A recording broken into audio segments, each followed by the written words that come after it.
Good afternoon. Good afternoon. I hope you are doing well.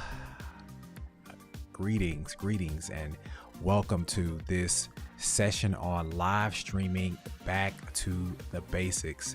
If you are on Facebook, if you are on YouTube, if you are on Instagram, thank you for joining me this afternoon for this brief technology session. I am Timothy Farmer, Technovangelist, and I look forward to sharing some great ways to improve and enhance the live streaming experience, especially for the worship moment. So come on in.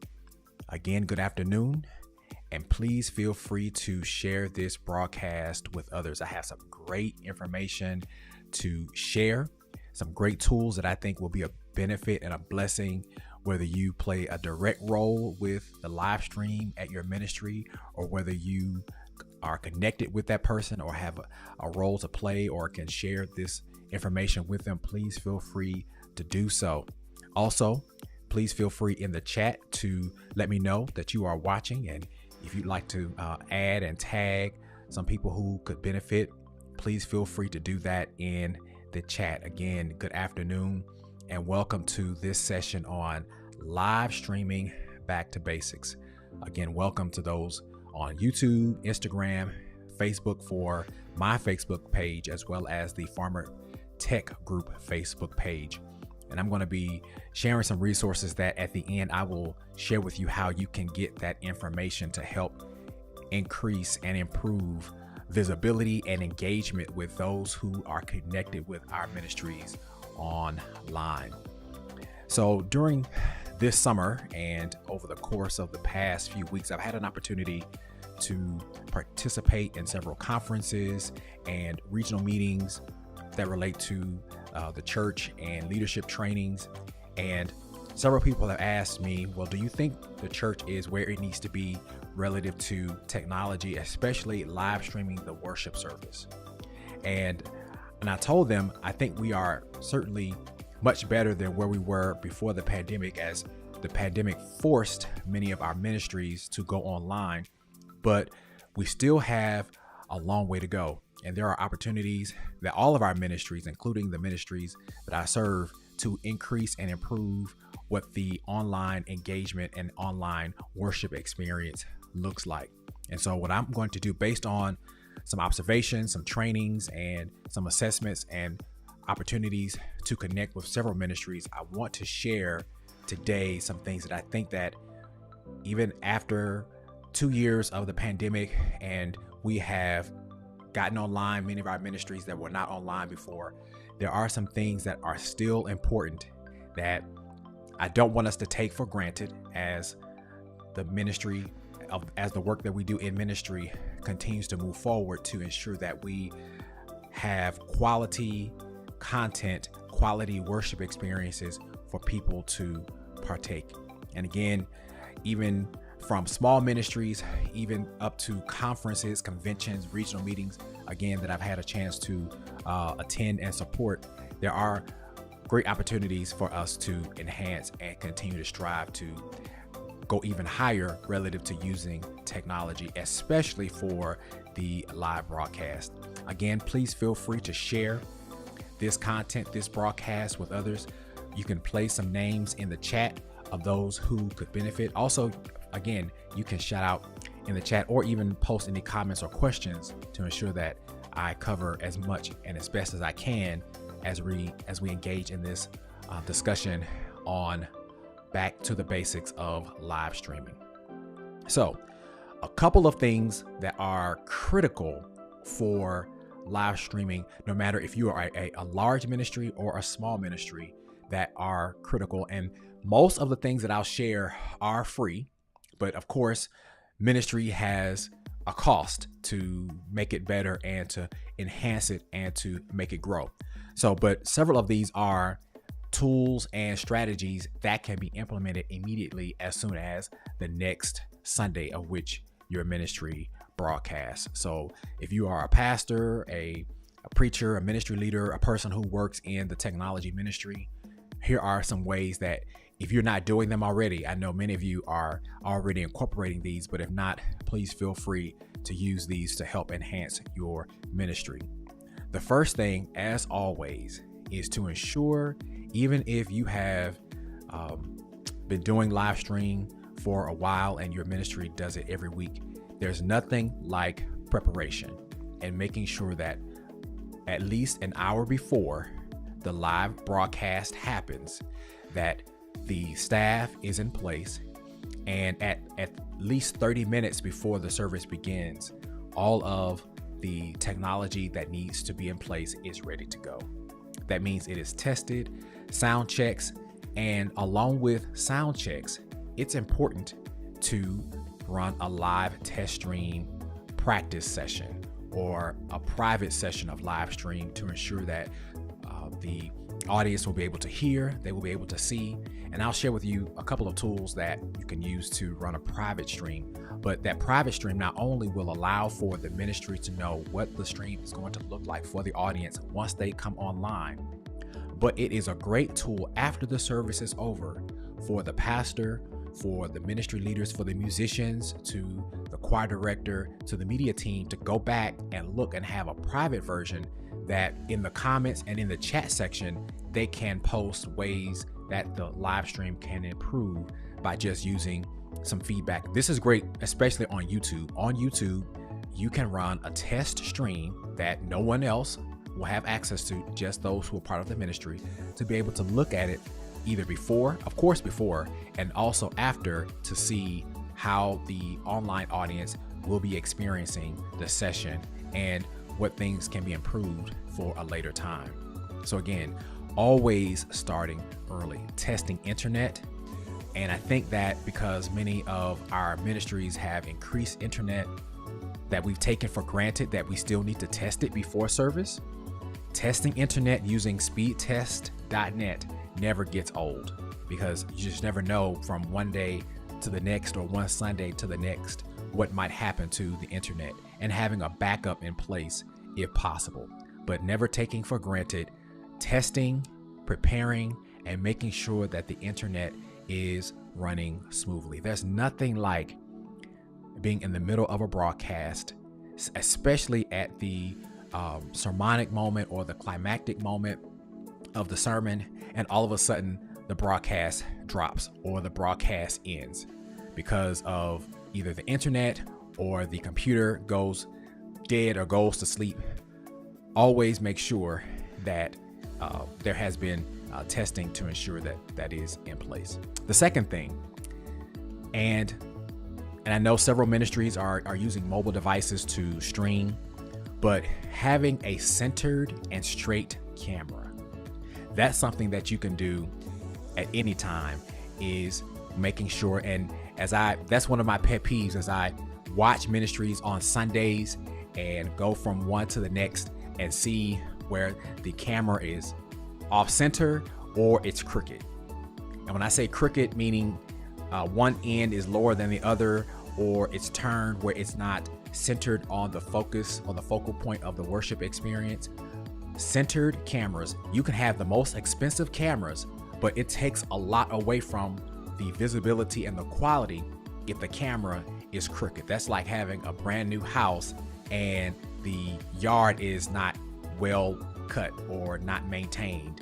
Or you could have a house that's not fancy, or that's not new or small, or it has some maintenance issues, but if the yard is cut, then it will enhance the look. So just by virtue of having a straight and centered camera, then your broadcast will look all the more professional. You can use, if you're using a mobile device, I know for the iPhone, there's already on that device a measurement app. The measurement app, or it's called Measure, I believe, it has the capability to let you know if your device is straight and if it's centered. And on the Android device, there's also, you may have to go to the App Store, but there is a measurement app for the Android as well, to make sure that the camera is centered and straight. If you're using a mobile device, if you're using a camera such as a camera on a tripod, you can use your mobile device, that app, and just hold it on top of the camera to ensure that the camera is straight.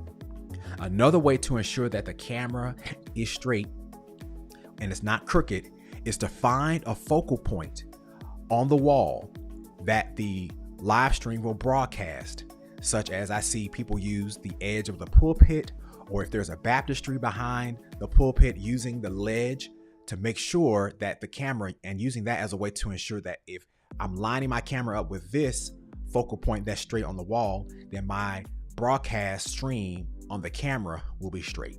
So those are two ways: using the mobile app as well as using a focal point on the wall that is straight to ensure that the camera also is straight as well.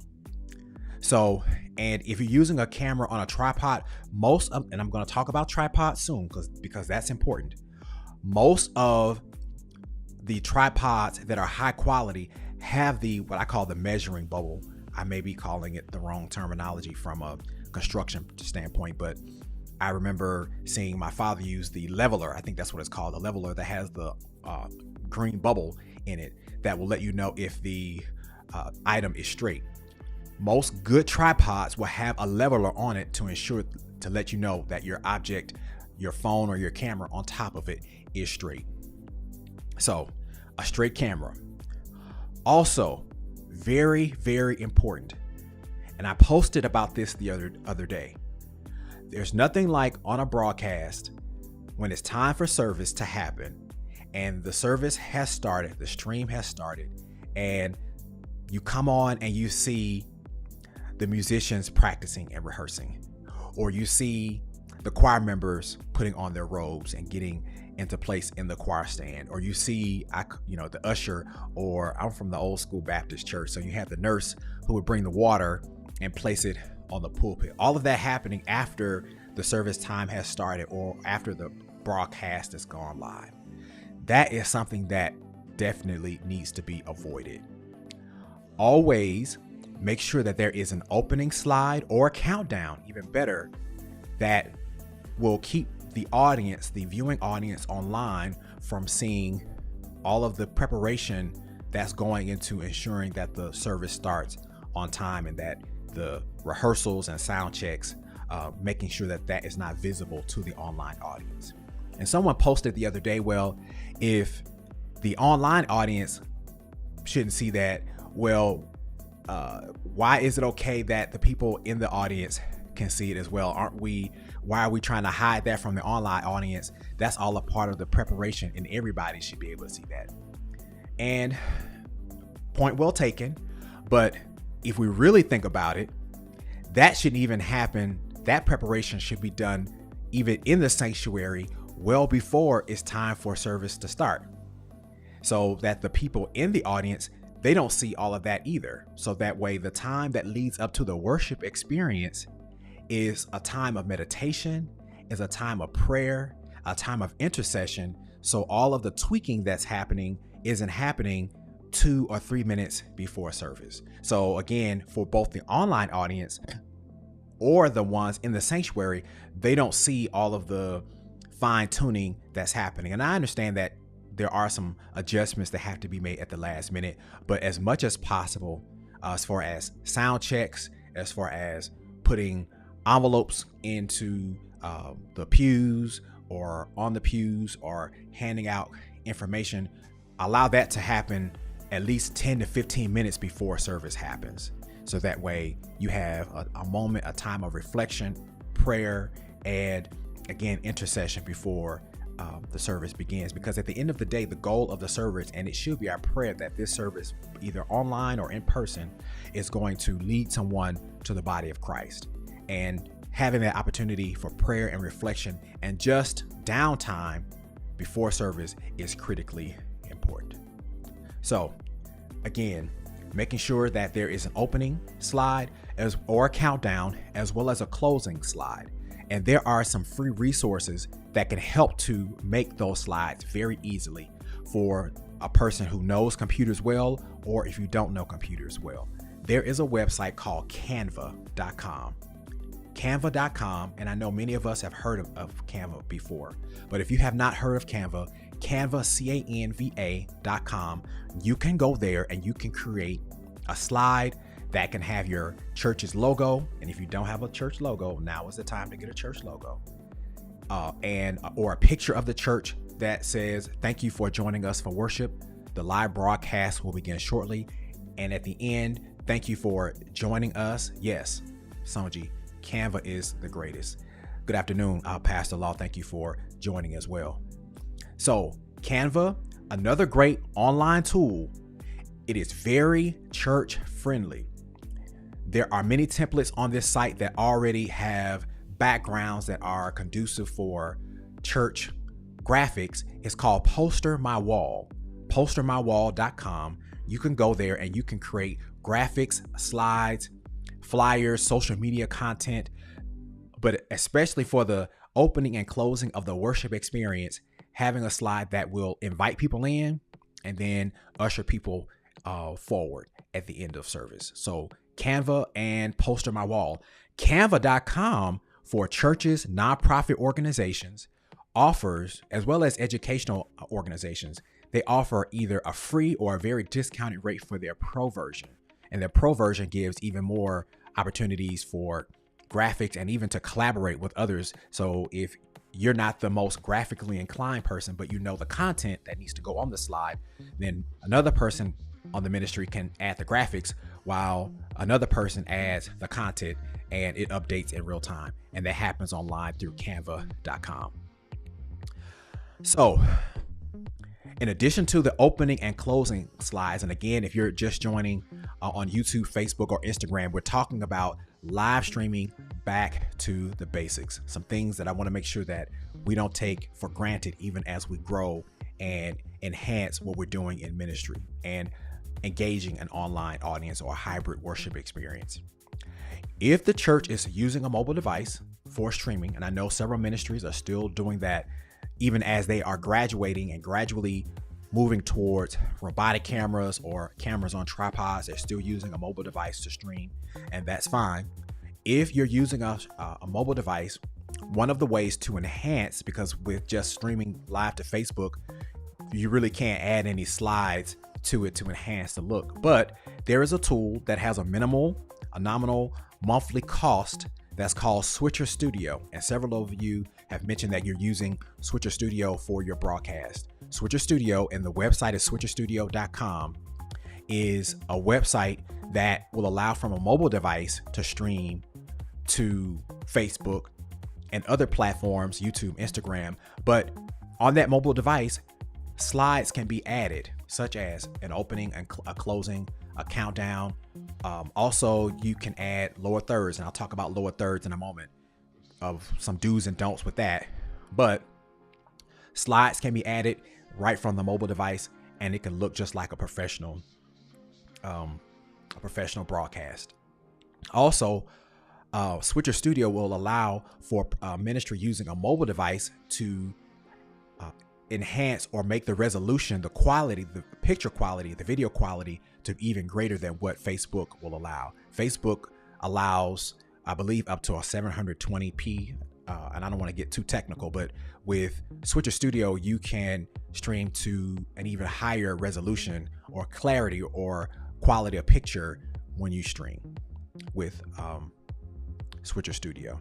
Also, another great tool for graphics that are already made, in addition to Canva and Poster My Wall, is sharefaith.com. Sharefaith does have a subscription, but a lot of their graphics are animated, and they're thematic. So from a liturgical perspective, if you're wanting to have content for Pentecost or Easter or during the Advent season, or any liturgical moment, or Father's Day, Mother's Day, all of the content and graphics are already created, and they have animations to them. So they have some movement to add some depth and dimension to the broadcast as well. So remember those: Canva, ShareFaith, and Poster My Wall.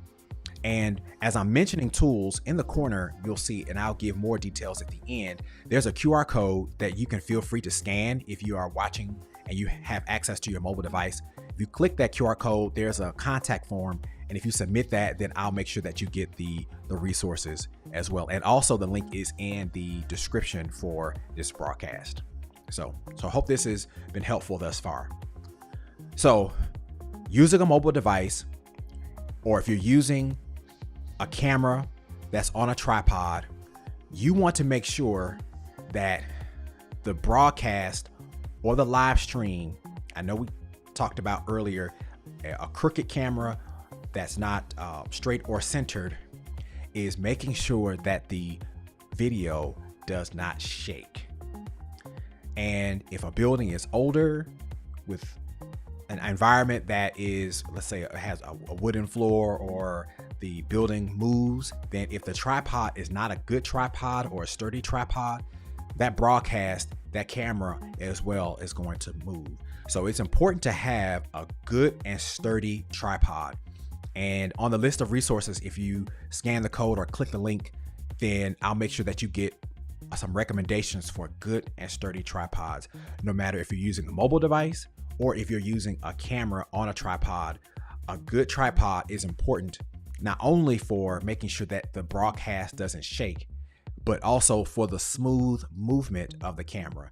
Because there's nothing like watching a broadcast and they're trying to move the camera and it's shaking as the tripod is trying to move the camera from left to right. But it will give a smooth pan for the camera to move in any direction, left to right, up and down.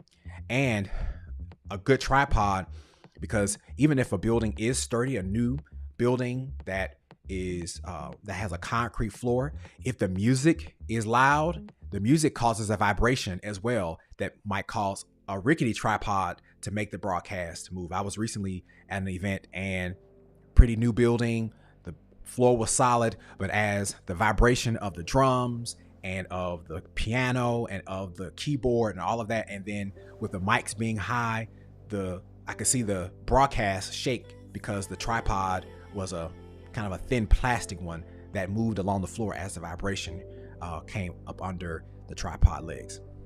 So a good tripod, and again, the resource to a good tripod will be available in the link, or click the link and I'll send that to you. If you provide your email address, I'll send that to you.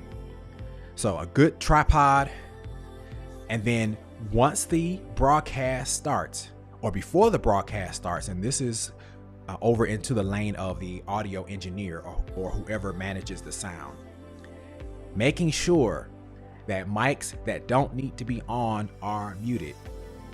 There's nothing like a person finding out that their mic wasn't muted, and the conversation that they might have had or what might be said was heard on the broadcast. So the audio engineer, or if there's a volunteer working the soundboard, and this is just a good rule of thumb for the entire service. If a mic is not being used, make sure it's muted. So before the broadcast, it's good to have music playing, or some ministries, their choir will sing a song. That's the audio of the countdown, but any other mics should be muted. So that way there is no conversation that the online audience hears that is not one that needs to be heard. Really, no conversation should be heard at all, but making sure that those are muted. Again, we're talking about live streaming basics, things that everyone needs to make sure they are in place. No matter if you have 2 members or you have 2,000 members, these live stream basics are critical for ensuring a quality broadcast. So again, making sure that mics are muted, and then making sure that the sound check that happens, if you're doing a sound check, again, use YouTube as a way to create a stream that's private so that the audio person can hear, to ensure that all of the channels are being heard, such as the choir mics, for the mics for the persons on program, the pastor, are all being heard as a part of what the online audience will hear. And then there's going to be another session pretty soon about audio, strictly audio, how people are hearing and how that impacts the success of a broadcast. Because video, graphics are great, but at the end of the day, audio is the deal breaker for a quality broadcast. Because if people can't hear, then it's not going to matter what it looks like. So all of those play an important role, but audio is extremely important. good afternoon to my great classmate, Dr. Cattonhead. Thank you so much for joining and for your support as well. All right, so live streaming basics, again, making sure mics are muted. So once the broadcast happens or is taking place, it is happening. Many ministries now, which is great, are using lower thirds. What is a lower third? A lower third is a graphic that usually appears across the bottom of a live video that will show the name of the person. It'll show maybe their title, and it will show maybe some other information about that person that will appear under their name during the broadcast. And a great thing, many ministries are now using it as a way to show sermon information or hymn words for the people to engage. Lower thirds are intended to show for about 5 to 8 seconds of whatever content is currently happening on the screen, and then they are supposed to go away. They are not intended to stay across the bottom of the broadcast for the entire time. A couple of reasons why. You want to maximize as much as possible the video canvas that people see. So that way, if there's, as the camera switch, if there's information or if there's a part of the video that appears towards the bottom, then that lower third is going to cover it if it's always there on the screen. So you want to make sure of that. And then the second thing is, as information changes, it just adds some versatility to the broadcast if information moves off and then returns as it changes to the broadcast. But it's not intended to be there for the entire time. And I see it sometimes with funerals where it'll have that person's name of the deceased there the entire time. Vary how often it comes on, maybe at the beginning of a new person coming forward to speak, show it a few minutes or a few seconds, and then take it down. Now, there are some times when that lower third can stay on longer, such as if there's a lower third across the bottom for giving, and there needs to be enough time for the people to see all of the giving options, and I'm going to talk about giving too. Or if there is a lower third that shows ways for a person to connect with the church, such as how they can join, how they can receive salvation, how they can receive prayer. That can be up a little longer during the invitation period, or as the doors of the church are open, but certainly not for an extensive, a lengthy period of time. So, and then as far as content on the screen, now a logo can stay up for a long duration of time because that's a way to brand the church, or a QR code if there's something actionable like the lower third that's on the screen during this broadcast. If it's something that's actionable that you want people to respond or do something with, then that can stay there for a certain amount of time, and it can come on and off as well, but certainly not lower thirds that consume a large portion of the bottom of the screen. And again, you want to add versatility, and a lower third shouldn't be very large. They should be either it should be pretty thin, or just the words themselves of what is being communicated, not a big banner across the bottom. And if it is, again, if it's a banner, again, the timing of it is critical and important. All right, so a lot of information here. So with lower thirds, certainly you want to limit the amount of time that they appear, and along with the setup, we've talked about the lighting, or we're going to talk about lighting, but certainly with the camera being sturdy, making sure that the camera is straight and it is centered, and making sure that the lighting is adequate in the space. So, and that lighting can be adjusted through the natural light in the space. Any lighting enhancements, such as, of course, many of us know about the ring light or some other type of enhanced lighting. And also, if you're using a camera on a tripod, the lighting can be adjusted in the camera.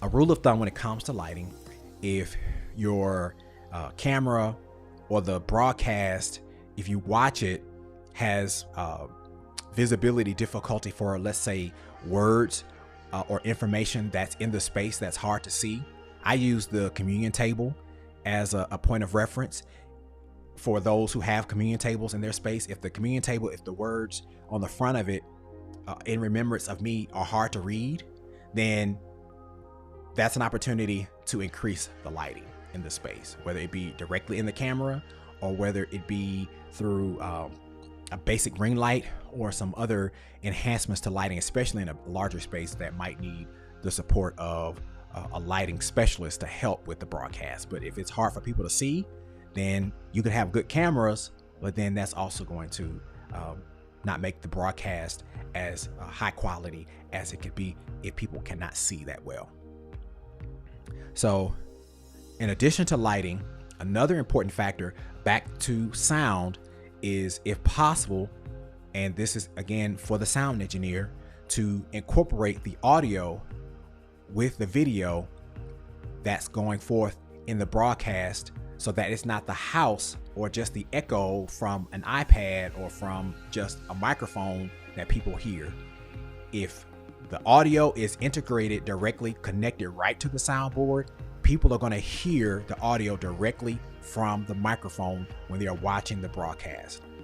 The audio experience is going to keep people on longer as they are watching the broadcast. So as much as possible, and there are ways to integrate a cell phone or an iPad with the soundboard to get the audio directly from the soundboard, but that is an enhancement that will cause people to stay and connect, because the house audio sometimes picks up a lot of other things that's happening. It picks up the pastor turning the Bible. It picks up the child, crying in the audience. Whereas if it's coming directly through the microphone, it eliminates all of the room and ambient noise that comes directly from the house. So, and again, this is something to pass along to the audio engineer or the audio volunteer to see how best. And there are some resources and tools that that you can request or send me an email, and I'll send those to you as well. And a few more is, and this is very basic, and sometimes we take this for granted, is, and as I've gone to conferences or gone to meetings, conventions, I've seen this happen, is even as you stream, engage the online audience. Engage the online audience. The online audience is not just a group over here that just happens to be watching. The online audience is as much of a part of whatever is happening as those that are in person. Making sure that they feel a part, addressing them using language that includes them, that incorporates them, that makes them feel a part. Incorporate and engage the online audience. That includes looking into the camera and welcoming them. That includes, as the giving period happens, including them and making them feel a part in terms of what is being said. Even during the sermon moment, the sermonic moment, making sure that as you tell people to turn to your neighbor, that you tell the online audience, put a like in the chat, or heart what is being said, or can I get an amen in the comments? Something that allows for them to feel as though they are a part of what's happening as the beginning of engaging people long-term through a virtual membership or V membership or e-membership. That's the beginning stage to have the space to make not only the worship inclusive, but ministry participation inclusive as well. So engaging the online audience, and that takes practice. I know, especially now that many of us are back into the worship space, and we see those people in front of us, or we see them in the worship space, and the excitement and the space. And there's nothing like, of course, the human touch and the in-person experience, but allow that to transcend through practice, through preparation, to incorporate and engage. Because there has been research, and I've seen it firsthand, where people have joined churches based on how people made them feel, pastors, preachers made them feel in the online space. And to go a step further, it doesn't even hurt for a pastor to have their mobile device nearby during the sermonic moment and as they refer to some people by name in the audience physically, refer to some people by name in the audience virtually, and watch how people will respond online to connect with the physical audience. So engaging people online. Also, in addition to engaging people online through communication, using visuals to engage people online, such as using QR codes to have people to scan, and that could be a way for them to request information, to join the church, to request prayer, or to actually give. And so speaking of the giving moment, and that's why slides are important. Slides are important because they give a visual, because it could be said all day long, well, our church Cash App is $ our church online. And in just a few seconds, people are going to forget that. But if there's a slide that shows all of the ways to give, and maybe even a QR code, then that's a way for them to see it for a moment. Don't leave it up for just a moment and take it away in 5 or 10 seconds. Have an opportunity for at least about 30 seconds while the offertory period is happening for people to hear and to see what is being offered as the ways to give, so that they can participate accordingly. So QR codes have been very helpful, but certainly a slide that shows all of the ways to give. And it's been said that, people, like young people, don't give. And, that's, to a degree, that's true. Of course, your established members are going to be more intentional about giving. But for that young person who might have $10, if you make the Cash App available for them to see, then $2 out of that $10 they might contribute, because not only do I know all of the ways to give, but they are easily accessible, and there are minimal clicks to get to the opportunities to give. So I don't have to try to remember or find the name. It will easily be available through that slide. And also engage people by putting in the chat the options to give. And even more so, as the broadcast is being prepared, in the title and in the description, especially in the description, include all of the ways people can not only give, but they can join the church. So at no matter what point they watch, if they miss the slide, if they come on late, that will always be at the top of the broadcast, all of the ways that the people can engage with the ministry. And if a church is using Restream, which is a great online streaming tool, Pastor Hibbert, we talked about this the other day, and your ministry is going to be using this as a way for streaming. Dr. Dean, good to see you. As a way for people to stream. And if you're not a Restream user, it is a tool where you can send your video to this website, Restream, and it'll broadcast your service on Facebook, YouTube, Instagram, and other places. But what you can do, you can set up what the description is, the sermon topic, all of the giving options there. And each Sunday, people can, once it goes live, they will see that information there as well. So using, again, slides, QR codes, using the description, using the chat, as well as using online forums. I'm an advocate of Google.com. Google, for free, gives churches and nonprofit organizations access to all of their online tools. But you can simply go to google.com. If you have a gmail.com email address, you can create an online form. If your church doesn't have a Gmail email address just for the purpose of creating forms, today that's your homework, that's your takeaway. Create a Google account for the church. Google.com is free, and there forms can be created. There will be, in addition to a sound session about audio, church audio, there is going to be a session on forms.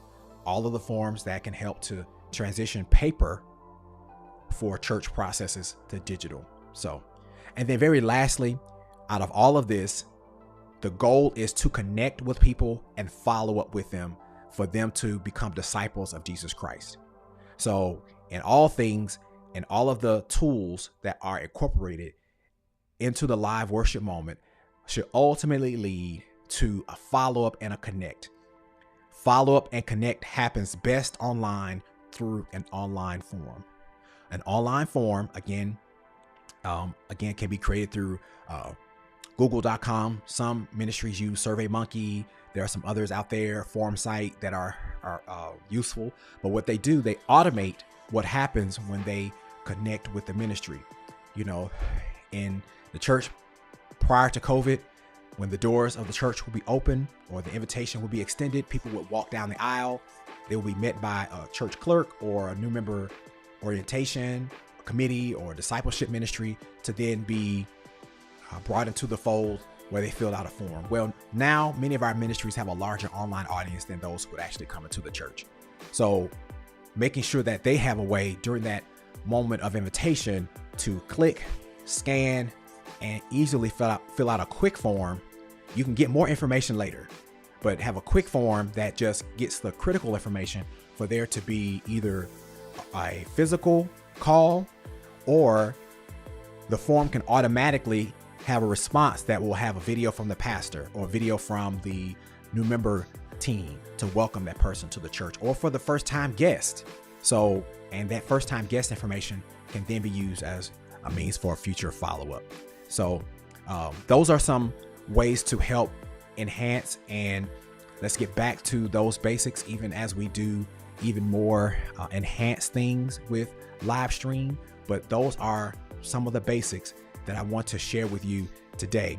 So if you want information about what I've shared today, such as options for tripods or some of the websites that I've shared, please feel free to scan the QR code in the bottom left, but you might be watching this on a mobile device. So, but if you are, then in addition to the QR code, you can contact me. You can send me an email to info@farmertechgroup.com. You can also go to my website at farmertechgroup.com/contact. And there you can submit your information to receive the tools that I've shared today. Also, you can follow me on YouTube. For those of you who are already connected, thank you so much.